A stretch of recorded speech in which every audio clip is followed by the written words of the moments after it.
2013 Toyota Sienna Oil Change.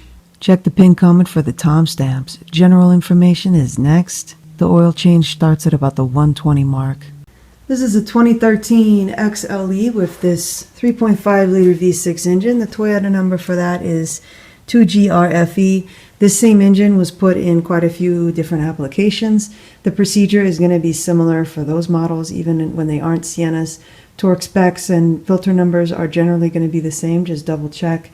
Also with the 4-cylinder in the Sienna, it's going to have the same filter, same torque specs. The difference will be in the refill capacity. So just check your owner's manual for the refill capacity. What you're going to see in this video are the specs for this 2013 V6 Toyota Sienna. But the oil change procedure is very similar for many other models. We're going to be working over here on the passenger side for the filter and the drain plug. The Sienna is pretty low, so I'm going to go ahead and go up on ramps. You can either use ramps or you can lift it and use jack stands. Whatever you do, just make sure it's safe because you'll be under there working on those two components. So safety first, whether you're using ramps or you're going to use jack stands, make sure you set your parking brake in the cab and use wheel chocks on both rear wheels. First thing we'll do here is go ahead and loosen this filler cap. You don't need to remove it, just put it there so nothing else falls in. Now we'll head down below. Now right over here on the passenger side, we're just going to dip right down underneath here. And first thing you'll see is that oil filter housing there.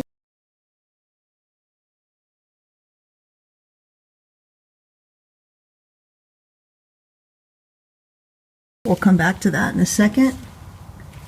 This here is your engine oil pan, and that there is our drain plug. If you're doing this oil change after you've gone for a little drive, which is advisable, you'll get a better drain if you do so when the engine oil is a little warmer.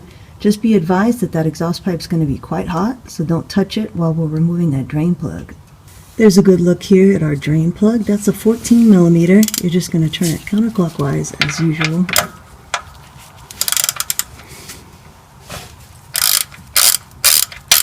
Now there's going to be a gasket on there. You might be able to sort of see it. It's either going to come off with the plug or it sometimes gets stuck to the drain pan. You'll either have to fish it out of your oil or pull it off your plug, or go ahead and remove the drain and then get that gasket off after, because it looks like it's stuck to the pan in this case.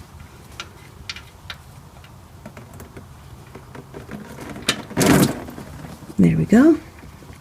And we'll let this drain.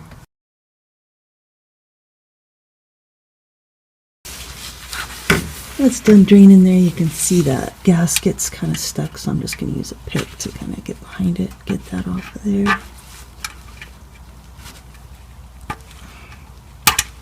There it is. Okay, there's our gasket.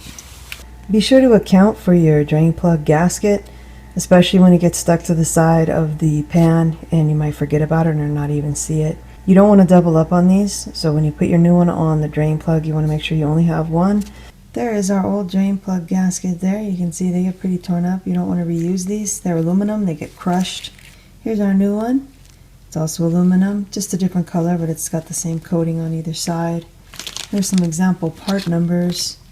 That's the Toyota part number, which you can use for a reference. And then there's a number of other companies that sell their version of it. Here's our drain plug with our new drain plug gasket. There's no up or down to the drain plug gasket. Just put it on there. Clean this up a little bit. We'll go ahead and reinstall this. Should go in real easy, just like that. And then we'll torque this down. The torque on this is 30 foot-pounds.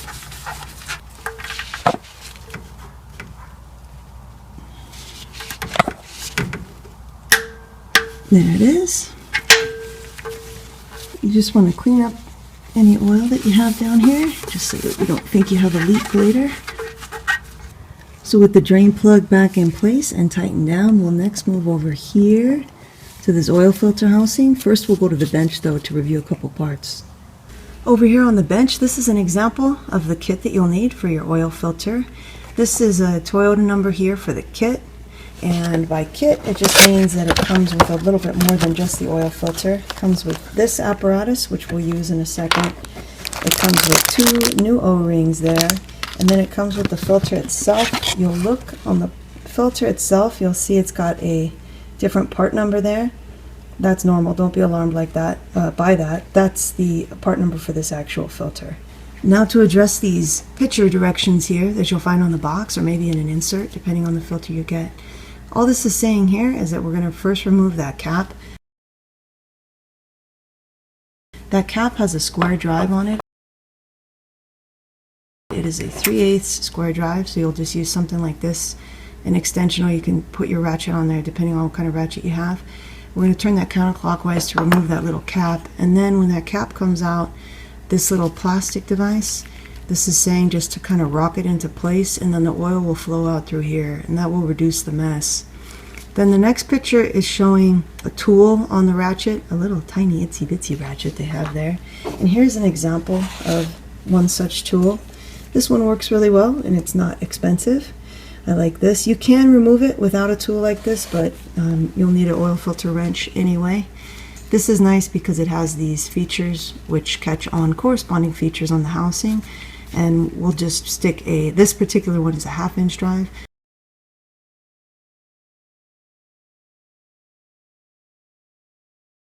Stick a 1/2 inch drive extension in there, turn this counterclockwise to remove the actual filter housing. So then at that point, that's the filter up there. We'll pull the filter out, go in here and clean everything up. And then before we put the filter back on, we have an O-ring that's going to go back on here. There's that O-ring up there. We'll put everything back together using this tool again, turn it into place, torque it down, and then this plug here that we removed, we'll put that little O-ring on there and turn that into place and torque that down. So bring your drain pan over here by the oil filter, and there is that square drive that I was talking about. I'm just going to use a short little 3/8 extension on my ratchet. We'll go right in there, and hopefully this shouldn't be too tight. We're just going to turn that loose. You can hear that O-ring, and when we pull this out, there shouldn't be much oil that leaks. Just a little bit. Alright, we'll let that drain for a second. That's the O-ring we'll replace a little later. Now we'll take our little plastic piece and just kind of rock it into place to push that valve up. Let's see there. There we go. Oh, I haven't got it quite up in there.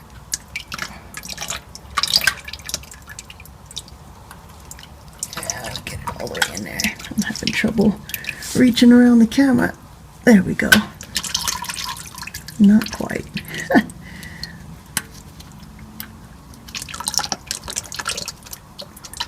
I'm just going to hold it in. I'm having trouble getting it right in. We'll just hold it here.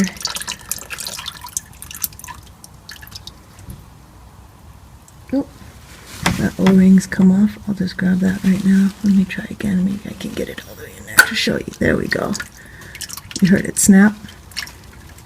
Okay, we'll just let this drain for a little bit.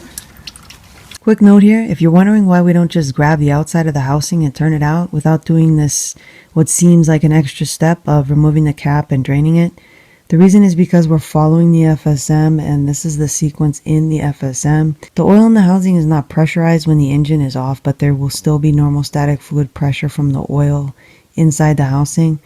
So the advantage of draining the oil before attempting to remove the housing just makes removing the housing easier, and you're less likely to damage something. Some people do skip this step. You may decide to skip it. I prefer to drain it, and again, that's what's consistent with the FSM. As you can see, there's quite a bit of oil that'll come out of there. Looks like that's done draining. I'll go ahead and pop this thing out.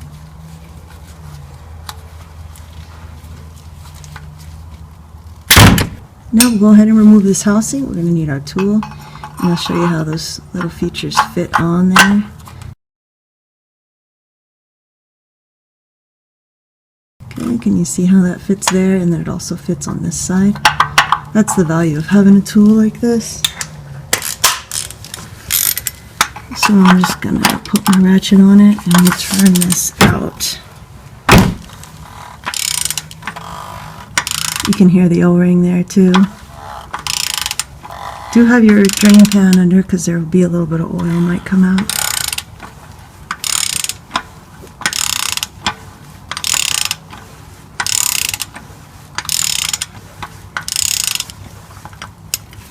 Okay, I can turn it by hand now. I'm just gonna move my pan over here and be ready for a little bit of oil. You can see it. Oops, you can see it coming there.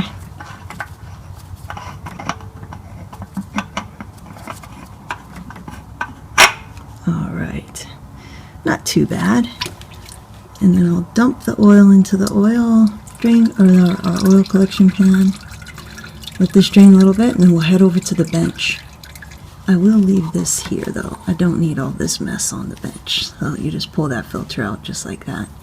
And as you can see, there's no up or down to the filter. So later when we put the other filter in, you won't have to worry about there being a side to it. Now we'll head to the bench.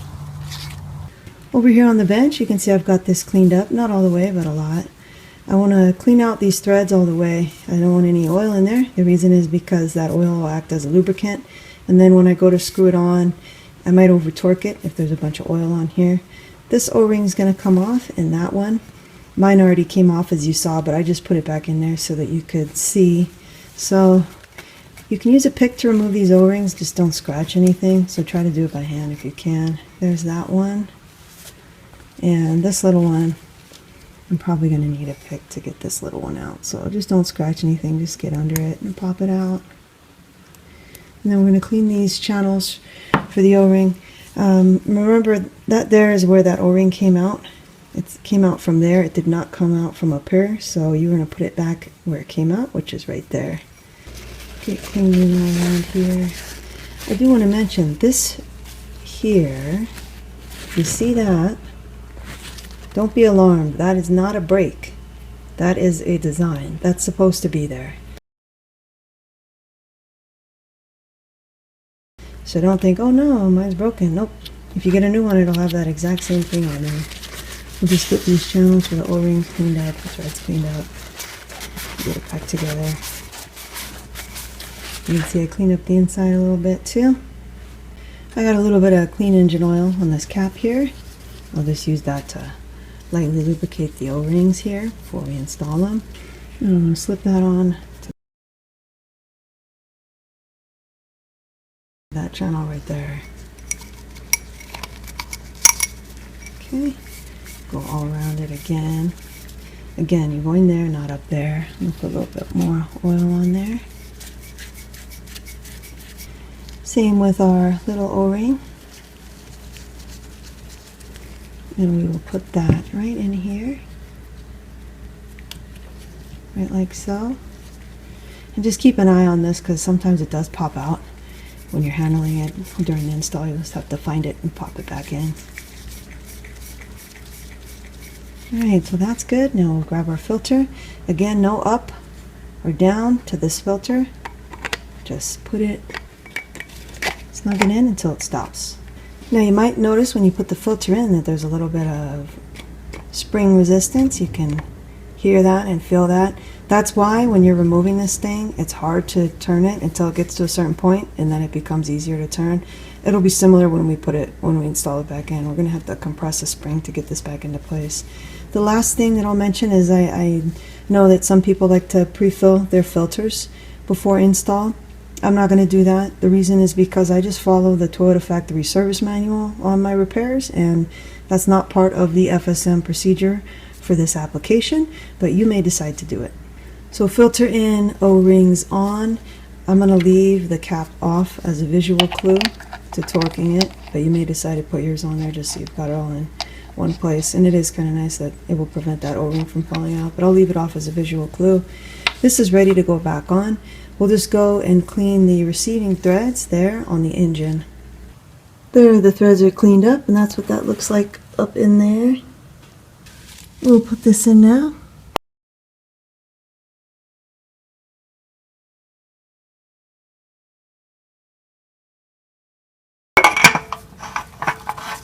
So it's not going to be pushing back at you when you first put it in, so you'll know that you caught the threads, because as you can see, it's real easy to turn.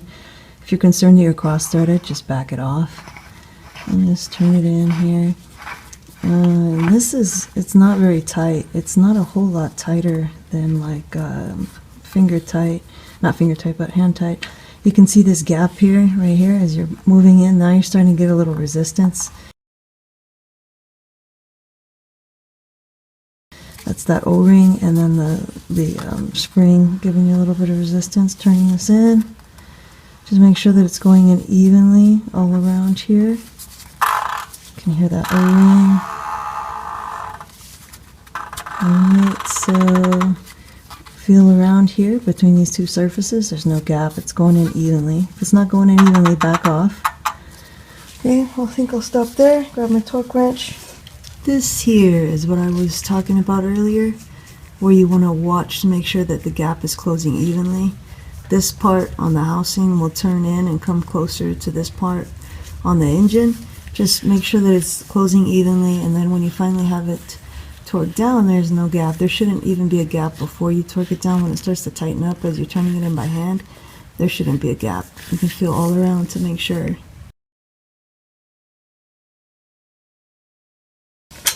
And we'll do our 25 Newton meters, or what was that, 18 foot-pounds. Not very tight. Let's see if we can get this on there. Okay. And there it is there. Now we'll get our little cap here.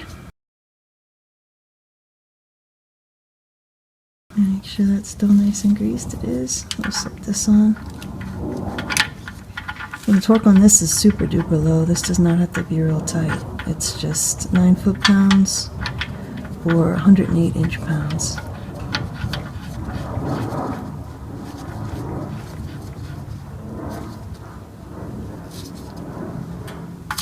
Okay.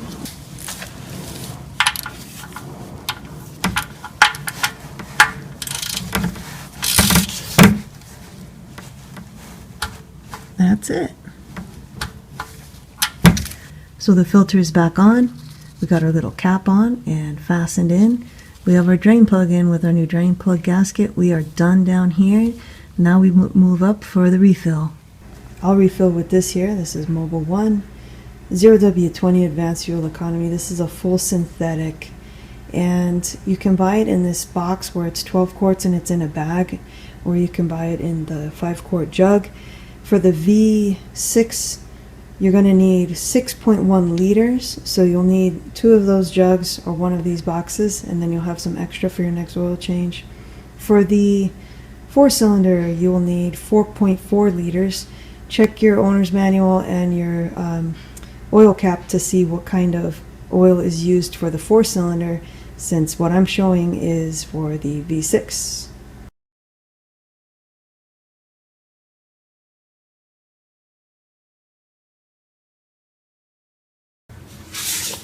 Okay, I'll be measuring out, since I'm going to be using the rest of that box that I have. I'm not exactly sure how much is in there, so don't pour too quickly because there's a baffle. Alright, so I've refilled so far with about 5.6 liters, so I'm about half a liter shy. I'm going to pull the dipstick out and check the level. It'll show a little high because I haven't started the engine yet, and so the oil filter is not filled. Once we run the engine for 15-30 seconds, it'll fill that oil filter. These dipsticks are so hard to read, but let me see if I can get a good look at this. Trying to figure out some kind of lighting that'll capture that on the camera. There it is right there. Okay, you can see it's just a hair above that top mark, which is the high mark. So I'll leave it there. I'll start it up and then we'll watch that level drop. Okay, we'll start it up. I have the key in the on position right now. You can see that oil light there is illuminated.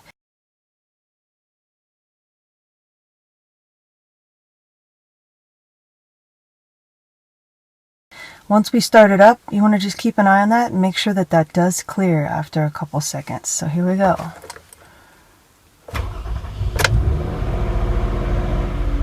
Alright, so you see that light cleared. We're just going to let it run for about 15-30 seconds. I rolled off the ramps because now we want the vehicle to be level as we try to get the oil volume right. Alright, she's been sitting for a little while now, and I'll clean this dipstick off and we'll see what level we get now that the oil filter is filled. And you can see it's dropped quite a bit there. Hopefully you can see that. So I'm going to go ahead and add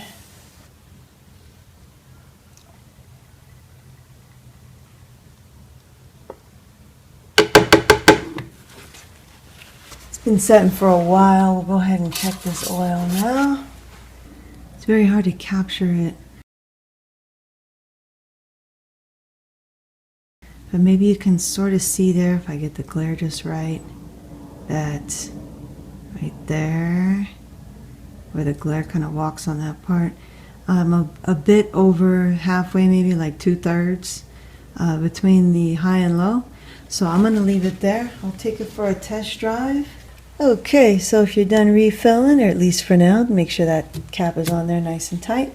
Also a good idea to take a peek below, make sure you don't have any leaks. And we'll take another peek below after a test drive. Hopefully you don't have an assistant come along and offer to help you out with your oil change while you're under the car in the garage. Hi there. I don't need any help, buddy. I just would like you to please leave the garage like as soon as possible. Alright, so she's been for a few test drives. Everything looks good, no leaks. I'm checking the oil level here. She's been setting for a little while. And let's see if I can get that on the camera. There it is.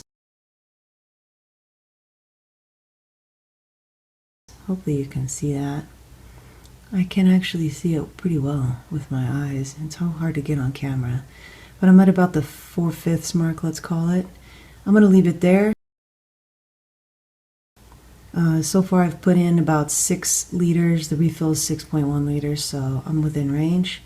And you just want to remember that you want to be between the low mark and the high mark. You want to be about the halfway. I would say at least the halfway.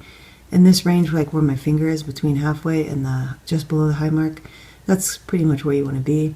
Check your oil each day over the next couple days or after your drives, just to make sure you don't have any surprises. But that'll do it. So our oil level is good. Let's see if I can reset this maintenance. So we'll go to the on position, then we'll go to trip A over here. There's trip A. Okay, then I'll turn it off. Then I'll hold this down as I turn it on, and then look over there. There we go. Resetting maintenance data. Complete. Cool. Alright. So that is a wrap on our 2GR-FE Sienna oil change. I hope this video was helpful for you. Thank you for watching, and good luck with your repair.